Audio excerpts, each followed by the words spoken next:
Hey guys, Jehuty here with another Tekken 7 video, and today we're looking at the changes for Lidia with update 4.20. So first things first is forward 2, so not the whole string, just the forward 2. And what they've done here is they've done some bug fixing, they've reduced the pushback to decrease the possibility that characters pass through one another, which sometimes happens. And yeah, then we have the next move is down 3-4. So what they've done here is that they call it a bug fix, but I don't think it is. When that first attack is successful, you were unable to duck the high which followed afterwards. So now even if you are hit by the first attack, you can still duck the second one. So that's quite a nerf for her in that regard. So the next move is while rising 2. And what they've done here is they've once again done bug fixes. So what would sometimes happen with this move is that if an opponent would be behind Lidia, so behind her back, if she would do while rising 2, it would still hit the opponent. I've been hit by this myself, and yeah, this has been fixed, so it should no longer be the case. Now we have her unblockable punch parry move. So in cases where she would activate this unblockable and the opponent would just do a simple punch, just a one jab, what would happen sometimes is that she would parry the punch, but for some strange reason, if the opponent wouldn't do anything, in certain cases her follow-up unblockable would just miss. So this should now be fixed. More bug fixes once again. And then we have her rage drive. So what they've done here is that they've nerfed the advantage on block. It used to be a whopping plus 27 frames on block. Now it's just plus 15, so still scary, but really not as scary as it was before. So now we're looking at the catfoot stance, the first one. So catfoot stance first, and then 2. And what they've done here is that they've made this move now unsafe. It used to be -9 on block, it's now -10, so now it's punishable.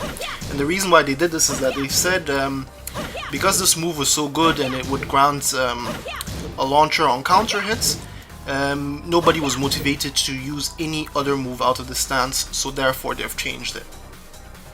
Now we have during Heaven and Earth 1, so what they've done here is they've nerfed the damage. It used to be 21, it's now 17 damage. And they said they did this because her overall damage output in an aerial combo was too high, so this will reduce her overall damage output.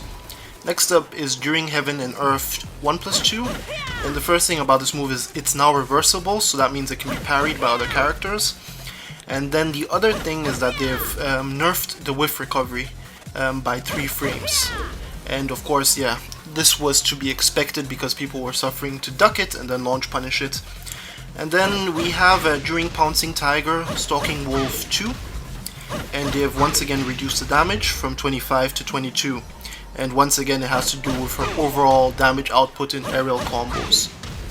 Next in line is everyone's favorite Launcher 3-2. So first up, the regular 3 by itself. What they've done here is they've done a bug fix. Before, when you were in a run status, you could not execute this. So now, as you can see, now it's executable out of a run. So that's more of a fix. And yeah, now we come to the actual nerf to the second hit, the punch. So first up, regularly without the just frame, they've nerfed it from 14 damage to 12 damage. And then if you do the just frame timing, they've nerfed that as well from 16 to 14 damage. And yeah, the nerf which everybody is most likely interested in is the whiff recovery. So if you duck this, it now recovers 4 frames slower, so that means it should be easier to actually get your launcher out of that. Of course, the reason for the damage nerfs is her overall jungle, her aerial combo damage. And the next move is forward 3, and what they've done here is they've changed the behavior of the opponent. Yeah, in this move she's in a jump status for a very short time, however there's no risk for her involved, so they decided to take down the knockdown properties out of the move, so now it no longer knocks down. So the next one here is a massive nerf. What they've done here is they've changed the frame advantage on block. It used to be -14, it's now -15. And the other thing they've also done is they've shortened the distance of the pushback after the move is blocked, so now it should be easier to punish. So this is a massive nerf because now most of the cast should be able to launch punish this move. That means that Lidia should be using this exclusively as a punisher. Next up we have down forward 1-3, and what they've done is the second hit has had its damage reduced from 20 to 17, and the same reason to reduce her overall juggle aerial damage. And then we have down forward 1+2, and once again they've reduced the damage from 24 to 21, and it has the same reason as the previous move. And we're now looking at down back 2. And what they've done here as well is that they've reduced the damage from 17 to 14. And the reasoning behind this is that the move is quite fast and it has a crouch status, and therefore they feel that it needed to be nerfed a bit. So the second last move that has been changed is down back 3+4, and they've once again reduced the damage, not so much this time, 22 damage it used to be, and now it's 21. And yeah, this is once again to reduce her overall aerial combo damage. And the last move, and I find this one the most significant, is her hop kick, her up forward 4. So what they've done here is they've increased the block frames when the move is blocked. So it's now 2 frames longer in a block stun, and that gives the opponent more time to register that the move has happened and actually use a proper 13 frame punish. I find this one quite massive. So that brings us to the end of the video and all of the changes. Thank you very much for watching.